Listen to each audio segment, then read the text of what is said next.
High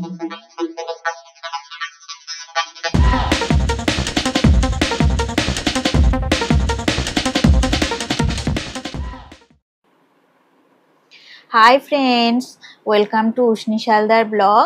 আশা করি তোমরা সবাই খুব ভালো আছো, আমিও ভালো আছি।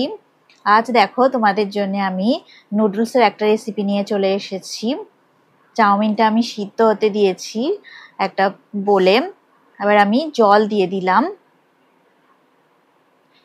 5 মিনিটের মতো আমি বয়েল করে নেব চাউমিনটাকে। আমি মিডিয়াম ফ্লেমে রেখে রান্নাটা করছি। দেখো চাউমিনটা আমার সিদ্ধ হয়ে গেছে, এবার জল থেকে আমি তুলে নেব। গ্যাসের ফ্লেমটা অন করে দিলাম আর একটা কড়া বসিয়ে দিলাম। কড়াটা গরম হয়ে গেছে, আমি সাদা তেল দিয়ে দিলাম। 4 চামচের মতো সাদা তেল দিলাম। এইবার আমি সরু সরু করে কাটা গাজর আর ছোট্ট ছোট্ট টুকরো করে কাটা বিনস আমি তেলের মধ্যে দিয়ে দিলাম। আমি 10-12টার মতো বিনস নিয়েছিলাম আর একটা ছোট সাইজের গাজর সরু করে কেটে নিয়েছিলাম। স্লাইস করা পেঁয়াজ আমি দিয়ে দিলাম, একটা ছোট সাইজের পেঁয়াজ আমি নিয়েছিলাম।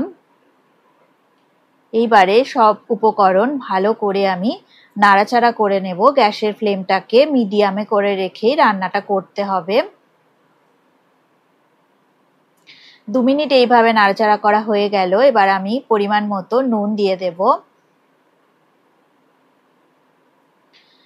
ছোট ছোট টুকরো করে কাটা চিকেন আমি এবারে দিয়ে দেব। আমি 3-4 টুকরো চিকেন নিয়ে রেখে দিয়েছিলাম, সেগুলোই ছোট ছোট টুকরো করে আমি কেটে নিয়েছি।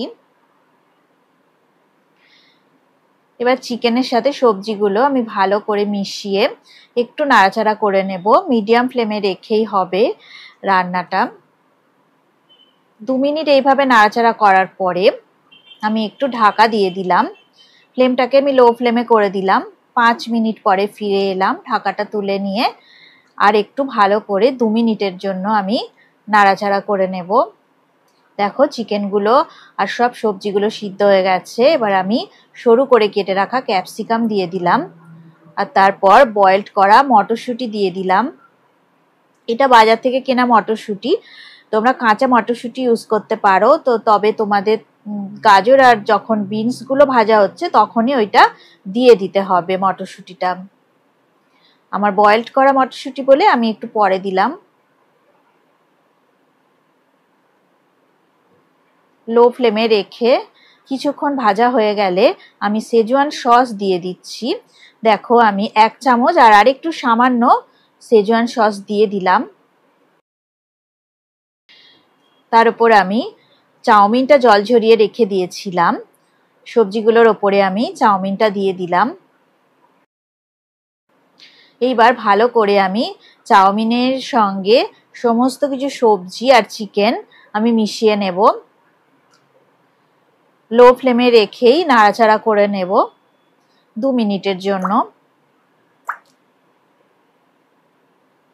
আমি সেজওয়ান সস বেশি দিইনি, কারণ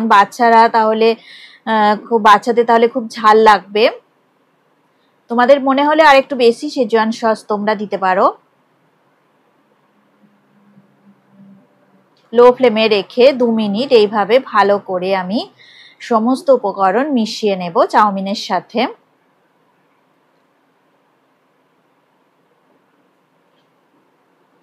দু মিনিট হয়ে গেছে, এবার আমি সামান্য একটু নুন দিয়ে দিলাম।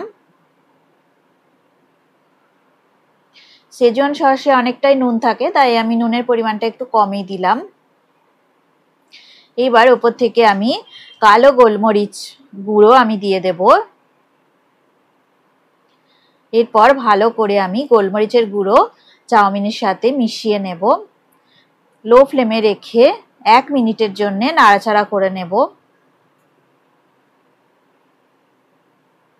চিকেন সেজওয়ান চাউমিন আমার একেবারে রেডি হয়ে গেছে পরিবেশন করবার জন্যে। তোমরা বাড়িতে এইভাবে বানিয়ে নিও, বিকেলে স্ন্যাক্স হিসাবে বা সকালে জলখাবারেও এটা একেবারে জমে যাবে। দুর্দান্ত স্বাদ হয় এই রেসিপিটার। দেখো আমি রেসিপিটা সার্ভ করে দিয়েছি। চিকেন সেজওয়ান চাউমিন সার্ভ করে দিয়ে আমি ওপর থেকে 2-3 ফোঁটার মতন সেজওয়ান সস দিয়ে দিলাম। আমার একেবারে রেডি হয়ে গেল চিকেন সেজওয়ান চাউমিন। এই রেসিপিটা যদি ভালো লেগে থাকে অবশ্যই লাইক দেবে, শেয়ার করবে আর কমেন্ট করে আমাকে জানাবে তোমাদের কেমন লাগলো। আর রেসিপিটা তোমরা অবশ্যই ট্রাই করবে। আর তোমরা ভালো থাকো, সুস্থ থাকো আর আমার সাথে তোমরা থাকো। আজকের মতো টাটা, নেক্সট ভিডিওতে আবার তোমাদের সাথে দেখা হবে।